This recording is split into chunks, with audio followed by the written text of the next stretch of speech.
Dear students, welcome to our YouTube channel biology by Deepak Nain. पहले overview से तो इस चैप्टर का आपको आइडिया रखना चाहिए कि ये मेनली दो स्टेप्स या दो पार्ट्स में रहता है चैप्टर, जिसके अंदर हम कंट्रोल एंड कोऑर्डिनेशन इसमें पढ़ते हैं एनिमल्स के अंदर। और जो हमारा आज का फर्स्ट पार्ट रहेगा इसी में ही हम डिस्कस करेंगे। इसके अलावा control and coordination in plants के अंदर भी हम पढ़ते हैं कि किस तरीके से कंट्रोल होता है। कंट्रोल का मतलब क्या होता है? बॉडी को एक ऑर्डर वे में चलाना। और कोऑर्डिनेशन का मतलब होता है एक प्रकार का, हम बोल सकते हैं, कोऑर्डिनेशन मीन समन्वय हिंदी में बोला जाता है। और डिफरेंट ऑर्गन्स के बीच में, डिफरेंट ऑर्गन्स जब आपस में तालमेल बिठा के काम करते हैं, एक दूसरे के साथ रिलेट होके, हम बोल सकते हैं interrelations of different organs to perform a specific function. कोई भी एक काम करने के लिए जब अलग अलग ऑर्गन मिलके क्या है वो एक दूसरे के साथ एसोसिएट होकर काम करते हैं ताकि उस फंक्शन को परफॉर्म किया जा सके, उसको बोला जाता है कोऑर्डिनेशन।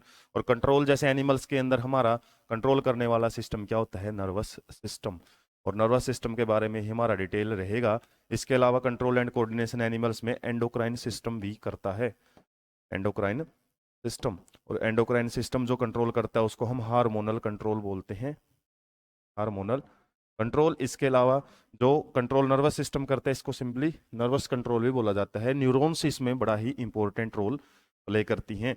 और इसके अलावा आपको इस चैप्टर से रिलेटेड कुछ टर्मिनोलॉजी है वो समझ में आनी चाहिए। और टर्मिनोलॉजी क्या रहेगी? यहाँ पे आपसे पूछा जाता है कई बार स्टिमुली क्या होता है, स्टिमुली। और स्टिमुली के प्रति जो हमारी बॉडी रिस्पॉन्स या फिर जो एक्शन लेती है उसको हम रिस्पॉन्स बोलते हैं। स्टिमुली को सिंपली आप ऐसे समझो कि जैसे आपसे टीचर ने क्वेश्चन पूछा, आपके लिए वो एक स्टिमुली है, एक्सटर्नल चेंज कोई भी। और आपके माइंड में यदि उसका कोई भी जवाब है तो आप उसके प्रति जो रिएक्शन देते हो, जैसे न्यूटन के बारे में पढ़ते हैं एक्शन की रिएक्शन का, जो थर्ड लॉ ऑफ मोशन है 9th क्लास में। तो एक्शन होती है तो उसका एक रिएक्शन होता है। तो बाहर एक्सटर्नल एनवायरनमेंट में जो भी चेंज होता है किसी भी ऑर्गेनिज्म के, उसको सिंपली हम स्टिमुली बोलते हैं। क्या रहता है? Stimuli, change in external environment. और ज्यादा इसकी अच्छी डेफिनेशन लिखोगे आप, change in external environment detected by receptors of an organism. जब रिसेप्टर्स हमारे सेंसर हैं, जो ज्ञानेंद्रियां हैं, जैसे 5 ज्ञानेंद्रियां हमारी बॉडी में होती हैं, जब वो बाहर के एनवायरनमेंट में कोई भी चेंज को डिटेक्ट कर लेती है, हमारे लिए वो स्टिमुली है। और स्टिमुली के प्रति फिर हमारा ब्रेन है वो एक रिस्पॉन्स क्रिएट करता है। और रिस्पॉन्स कहाँ पे जाते हैं? उस इफेक्टर ऑर्गन में। जैसे आपसे क्वेश्चन पूछा टीचर ने, स्टिमुली है और रिस्पॉन्स कैसे बताओगे आप? जैसे बोल के बताओगे तो आपका ब्रेन है वो सिग्नल भेजता है किसके पास? टंग वगैरह के पास। और टंग क्या है? फिर आवाज वगैरह प्रोड्यूस करती है। इसके अलावा ब्रेन में प्रोसेसिंग है वो भी शुरू हो जाती है कि आपके पास वो मेमोरी है उससे रिलेटेड, उसी को फिर डिलीवर किया जाता है। तो एक प्रकार का रिस्पॉन्स है वो देखने को मिलता है। तो स्टिमुली एंड रिस्पॉन्स से ही हमारा बॉडी है वो रहता है, एक प्रकार के कोऑर्डिनेशन है हमारी बॉडी में वो देखा जाता है। तो इस तरीके से आपको याद रखना है हमारी बॉडी में डिफरेंट डिफरेंट रिसेप्टर्स हैं, वो कौन कौन से प्रेजेंट होते हैं वो याद रखने हैं। जैसे ऑल फैक्ट्री रिसेप्टर होते हैं, ऑल फैक्ट्री जो स्मेल से रिलेटेड डिटेक्शन करते हैं गंध किस चीज़ की है।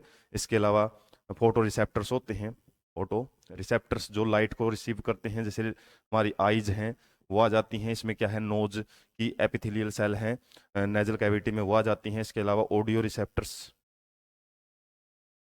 रिसेप्टर्स क्या है? साउंड वगैरह है वो रिसीव करते हैं, ईयर्स आ जाते हैं। इसके अलावा हमारे टेस्ट के लिए रिसेप्टर होते हैं, गस्टेटरी रिसेप्टर बोलते हैं इनको। गस्टेटरी रिसेप्टर जो टेस्ट का पता लगाते हैं, जो टंग में प्रेजेंट होते हैं। इसके अलावा हमारे ठंडे गर्म का पता लगाती है, थर्मो रिसेप्टर्स बोल सकते हैं हम। थर्मो रिसेप्टर टच से रिलेटेड भी हमको पता लग जाता है, तो वो है हमारी स्किन। इस तरीके से हमारे लगभग 5 रिसेप्टर्स हम पढ़ते हैं।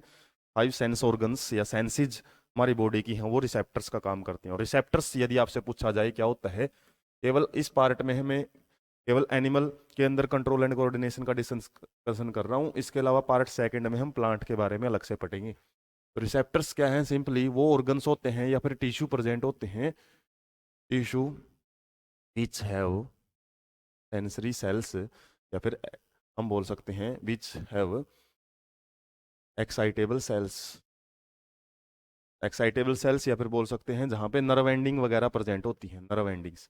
जो एक्साइटेबल सेल्स है ना वो हमारी नर्व से ही होती हैं, और नर्व एंडिंग जहाँ पे प्रेजेंट होती है वहाँ से क्या बनते हैं, फिर सिग्नल्स रिसीव किए जाते हैं।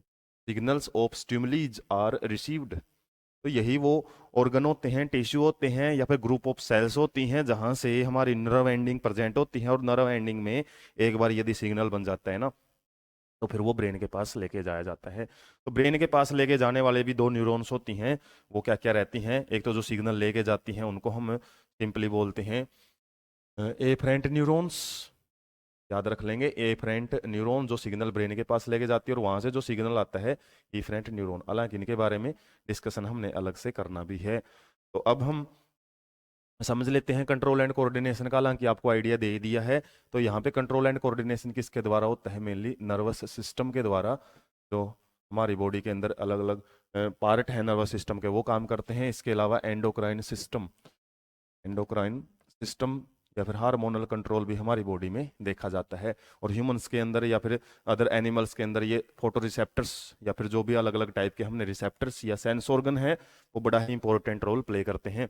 और नर्वस सिस्टम के बारे में सिंपली हमने क्या याद रखना है, यहाँ पे एक्साइटेबल सेल्स प्रेजेंट होती हैं जो कि सिग्नल्स वगैरह या स्टिमुली को क्या करती हैं, रिसीव करती हैं। फिर वो जो सिग्नल्स बनते हैं वो सिग्नल्स को कहाँ भेजती है, ब्रेन के पास।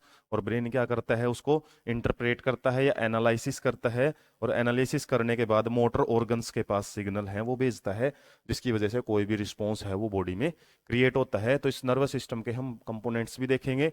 एंडोक्राइन सिस्टम सिंपली हमारी कुछ ग्लैंड्स होती हैं बॉडी में जिनको एंडोक्राइन ग्लैंड्स बोलते हैं। और एंडोक्राइन ग्लैंड्स डक्टलेस ग्लैंड भी इनको बोला जाता है, इनके पास कोई डक्ट नहीं होती, जिसकी वजह से जो इनकी सिक्रीशन है, सिक्रीशन को हम हॉर्मोन्स बोलते हैं। और अलग अलग ग्लैंड्स हमारी बॉडी में अलग अलग हार्मोन्स सिक्रीट करती हैं, देखेंगे हम 7 to 8 हमारी बॉडी के अंदर वर्क करती रहती हैं।